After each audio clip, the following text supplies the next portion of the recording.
Good morning बच्चों आज हम पहले पाठ का अध्ययन करेंगे।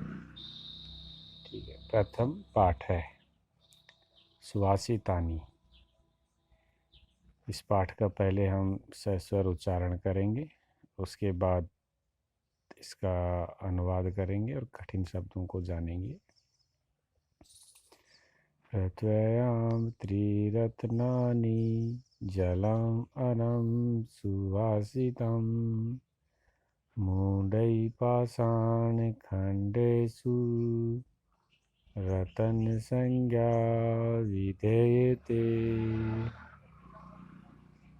सत्येन धार्यते पृथिवी सत्येन तपते रवि सत्येन वाति वायुश्च सर्वं सत्ये प्रतिष्ठितम्। दाने तपसि सूर्ये च विज्ञाने विनयने विस्मयो हि कर्तव्यो बहुरत्ना वसुन्धरा।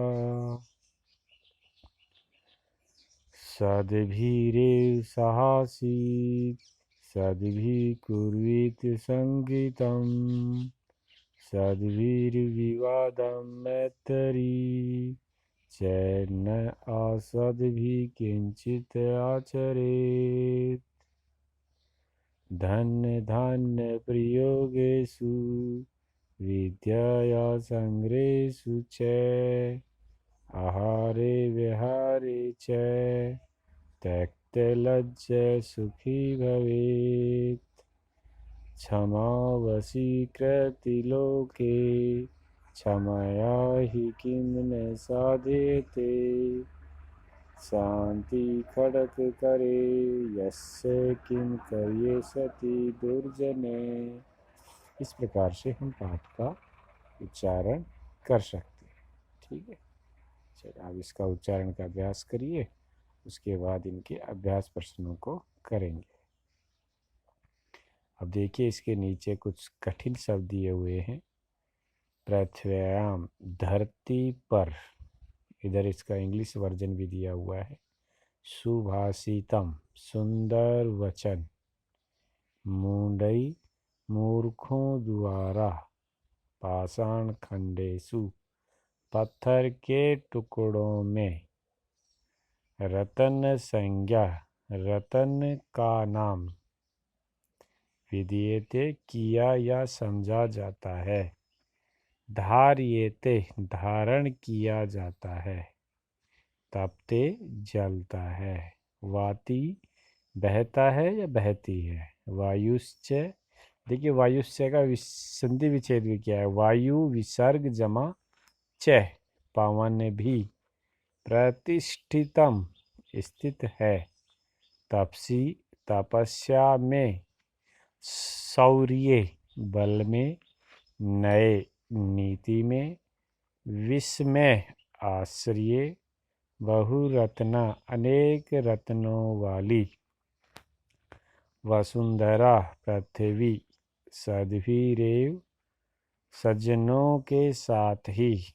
साहसीत साथ बैठना चाहिए। कुर्वीत करना चाहिए। सद्भिर विवादम सज्जनों के साथ झगड़ा। क्षमा वशीकृति लोके संसार में क्षमा सबसे बड़ा वशीकरण है, यानी सबसे बड़ा अपने आप को वश में करने का साधन है। ना सद्भि असज्जन लोगों के साथ नहीं। धन धान्य प्रयोगेषु धन धान्य के प्रयोग में। संग्रहेषु संग्रह संचय करने में। तक्त लज्जे संकोच या वीरता को छोड़ने वाला। शांति खड़ग शांति की तलवार। अब हम इनका हिंदी अनुवाद भी जान सकते हैं। पृथ्व्याम त्रिरत्नानि पृथ्वी के 3 रत्न हैं। जल अन्न, अन्न का मतलब होता है अनाज। सुभाषितम सुविचार यानी अच्छी विचार, ये पृथ्वी के 3 रत्न हैं।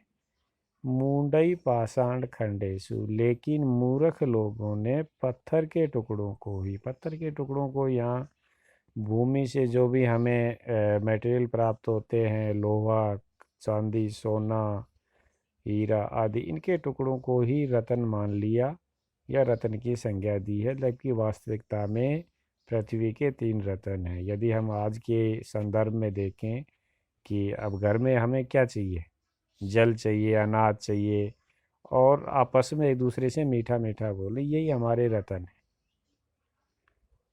दूसरे श्लोक में सत्येन धार्येते पृथ्वी सत्येन तपते रवि सत्येन भाति वायुश्च सर्वं सत्ये प्रतिष्ठितम्, अर्थात सत्य को ही पृथ्वी पर धारण किया जाता है। यानी पृथ्वी पर जो भी है वो सत्य है, चाहे वो सूर्य है, चाहे वो हवा है, या फिर और भी बहुत सारे शब्द देखेंगे तो ये वास्तविकता के रूप, सत्य का मतलब होता है जो वास्तविकता के रूप में हो, क्योंकि पृथ्वी पे ठहरता भी सत्य ही है। लिखा है सर्वम सत्य प्रतिष्ठम, यहाँ वही ठहरता है जो सही होता है।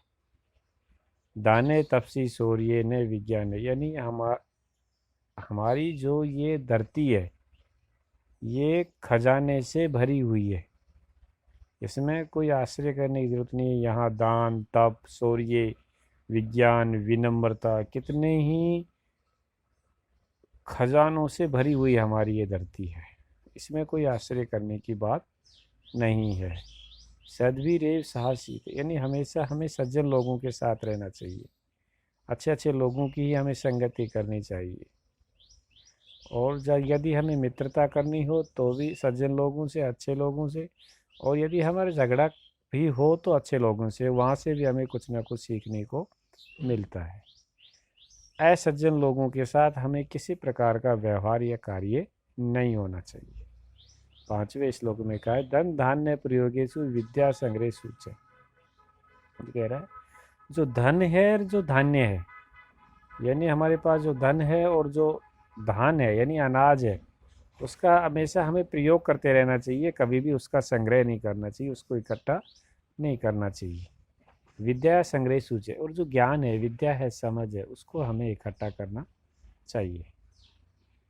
आहारे विहारे, आहार में यानी भोजन में, और व्यवहार में यानी एक दूसरे से संपर्क में किसी प्रकार का शर्म महसूस नहीं करनी चाहिए। वह व्यक्ति हमेशा सुखी रहते हैं। यानी जो व्यक्ति भोजन में या व्यवहार में किसी प्रकार का संकोच नहीं करता है, वह व्यक्ति हमेशा सुखी रहता है। क्षमा वशीकृति लोके क्षमा ही किम न साधते, क्षमा, क्षमा की परिभाषा हमने पढ़ी थी, प्रभावित ना होना ही क्षमा है। तो यहाँ कहा यदि हमें संसार को अपने काबू में करना है तो उससे पहले क्षमा करिए। क्षमा का भाव हमारे अंदर होना चाहिए। जैन धर्म में महावीर स्वामी ने भी कहा है अहिंसा परमो धर्म है, क्षमा परमो धर्म है। तो क्षमाशील व्यक्ति को होना चाहिए जिससे को हम उसको वश में कर सके। शांति खड्ग कर ऐसे कर सकते, यानी शांति रूपी तलवार से ही हम दुर्जन को भी वश में कर सकते हैं, बुरे लोगों को भी वश में कर सकते हैं। इस प्रकार से ये पाठ का हिंदी अनुवाद है।